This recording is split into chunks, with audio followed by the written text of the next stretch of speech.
Hello everyone, আজ আপনাদেরকে নিয়ে এসেছি মহাদেবপুরের মাতাজি হাটের বিখ্যাত স্পঞ্জের মিষ্টির দোকানে। এই দোকানটার সৃষ্টি থেকে কিভাবে এখন পর্যন্ত তারা ব্যবসা করছে এবং তাদের দোকানের কি কি বিখ্যাত, কিভাবে এখানে আসতে হয় তার ডিটেলটাই থাকছে এই ভিডিওতে। তাহলে চলুন শুরু করা যাক ভিডিওটা একদম শুরু থেকে। গতদিনে আমার নওগাঁর বিকেল কেমন কাটে সেই ব্লগটা সবার খুব পছন্দ হয়েছিল। আজকে আমি সবাইকে নিয়ে যাব নওগাঁর ঐতিহ্যবাহী একটা হাটে। সেই হাটটা খুবই বিখ্যাত, আমি নিজেও কখনো ওই হাটে যাইনি। তো চলুন আমার সাথে আমাদের জার্নিটা শুরু করা যাক।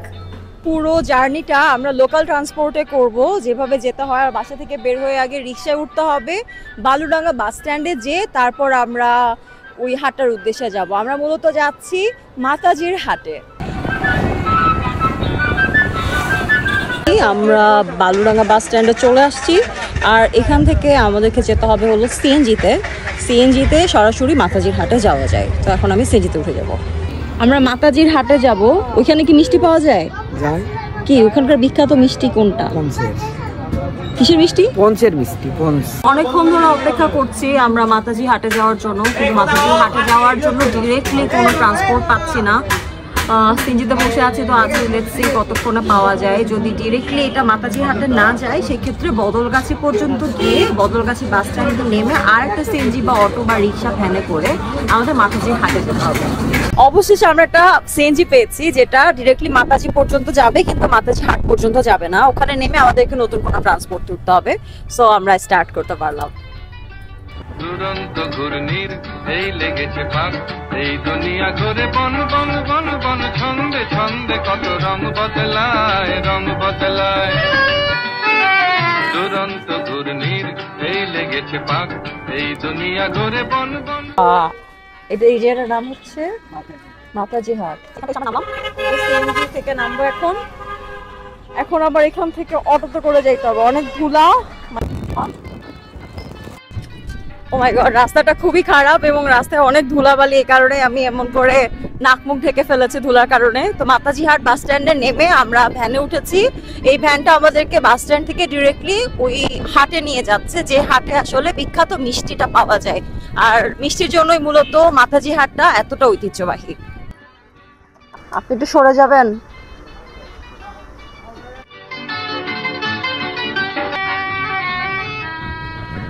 তো আমরা ফাইনালি মাতাজি হাটের মা মিষ্টান্ন ভান্ডারে চলে এসেছি।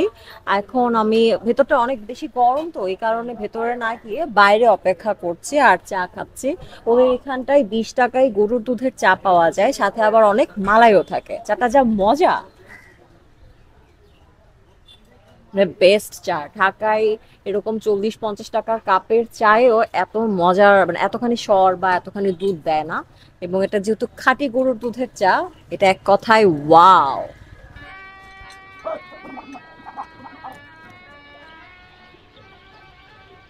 চা খেতে খেতে এই দোকানটার গল্প একটু শোনায়। মহাদেবপুরের মাতাজি হাটের এই দোকানটা আগে একটা মাটির ঘর ছিল। এই মাটির ঘরেই প্রথমবারের মতো গণেশচন্দ্র মণ্ডল স্পঞ্জের মিষ্টি বিক্রি করতে শুরু করেন এবং গত 50 বছর ধরে এলাকা জুড়ে তার এই মিষ্টির সুখ্যাতি ছড়িয়ে পড়ে। সাথে সাথে নওগাঁর আনাচে কানাচে যে কোনো জায়গায় কেউ কোনো অতিথি আপ্যায়নের প্রয়োজন হলেই এই মিষ্টির কথাই সবার আগে স্মরণ করতেন। আর তাই তো নওগাঁর পুরো এলাকা জুড়ে মাতাজি হাটের এই স্পঞ্জের মিষ্টি এতখানি বিখ্যাত। প্রায় 50 বছর আগে এই দোকানটা নির্মিত হয়েছিল, তখন ছিল মাটির ঘর। আর এখন এটা সম্পূর্ণ দোকান হয়ে গেছে এবং দোকানটি পরিচালনা করছেন গণেশচন্দ্র মণ্ডলের 2 ছেলে, ফটিকচন্দ্র মণ্ডল এবং রূপকচন্দ্র মণ্ডল। আর মিষ্টির সাথে সাথে এখানটায় তো চা পাওয়া যায়, সে চাটা তো ভীষণ মজা, সেটা তো বলেছি।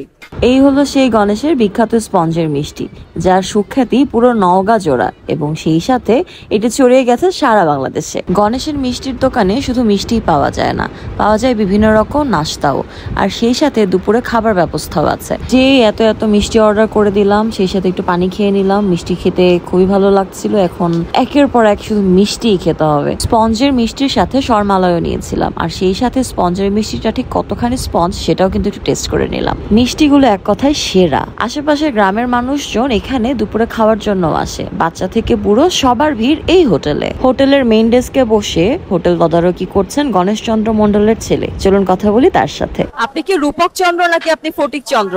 না, আসলে আমি বড় ছেলে, গণেশের বড় ছেলে রনি ফটিকচন্দ্র। কত বছর ধরে আপনি এখানে আছেন? আমি আমি ছোট থেকেই বাবার সঙ্গে ব্যবসা করতেছি, আমি ছোট থেকেই আছি এবং মোটামুটি সময়টা আমি বেশি থাকি আছি। ছোট ভাইটা আরেকটা প্রতিষ্ঠান আছে ওখানে থাকে, মোটামুটি সময় ওখানেই দেয়। পোরশাতেও স্পঞ্জের মিষ্টি পাওয়া যায়, আবার এখানেও পাওয়া যায়। পোরশার থেকে এই মিষ্টিটা আলাদা কেন? এটা আসলে মানুষের মুখে কখন কোনটা ভালো লাগে জানি না, তবে আলাদা এই জন্যই আলাদা যে অবশ্য এটা পিওর গরুর দুধ থেকে ছানা তৈরি করেই মিষ্টিটা বানানো হয়, এই জন্য হয়তো। গণেশ পুত্র ফটিকের গল্প শুনতে শুনতে মিষ্টির কাছে আবারও চলে গেলাম। মিষ্টির দরদাম জেনে আমার প্রয়োজন মতো রসমালাই এবং স্পঞ্জের মিষ্টি অর্ডার করে ফেললাম। এদিকে মিষ্টি প্যাক হতে হতে আমার মন ছুটে গেছে ভাত খাওয়ার জন্য। মানে এটা দেখার পরে না আমি আর নিজেকে কন্ট্রোল করতে পারলাম না। আমার মনে হলো যে হাটের মধ্যে এইখানকার হোটেলের খাবার কেমন একটু টেস্ট করে দেখি। আমার মনে হচ্ছে খাবারটা বেশ মজার হবে। আমি সবজি নিয়েছি, দেশি মোরগ নিয়েছি, ডিম নিয়েছি আর ভাত। মজা অনেক। আমার এমন মানে লোকাল হোটেলের খাবার খুবই ভালো লাগে।